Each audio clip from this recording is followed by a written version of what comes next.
اے پیر حرم رسم و راہ خانقاہی چھوڑ، مخصوص سمجھ میری نوائے سحری کا۔ اللہ رکھے تیرے جوانوں کو سلامت، دے ان کو سبق خود شکنی خود نگری کا۔ علامہ اقبال مسلمان کے جو ملا حضرات ہیں جن کا تعلق دین سے ہے اور جو کہ ان کو لیڈ کرتے ہیں، ان سے کہہ رہے ہیں کہ مسجد سے نکلو اور خانقاہوں سے نکلو اور مسلمانوں کو بیدار کرو۔ میں صبح کے وقت اللہ کے سامنے جو گر گڑاتا ہوں، جو دعائیں کرتا ہوں، جو فریاد کرتا ہوں، جو پوئٹری لکھتا ہوں،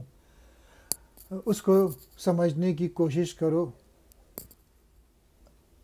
اللہ تعالیٰ نے جن نوجوانوں کی رہنمائی آپ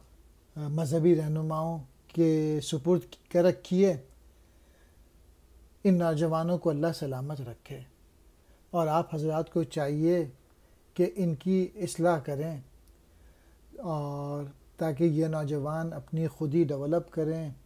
اپنی ذمہ داریاں پوری کریں، اپنی صلاحیتیں بڑھائیں، محنت کریں، شارٹ کٹ نہ لیں، اسٹرگل کریں۔ پیر حرم مذہبی رہنما، رسم و راہ خانقاہی، خانقاہ پر بیٹھے رہنے کا طریقہ، مقصود مقصد کو کہتے ہیں، نوائے سحری صبح کا نغمہ، خود شکنی خود کو توڑنا، مراد اپنی اصلاح کرنا، خود نگری خود کو دیکھنا جانچنا،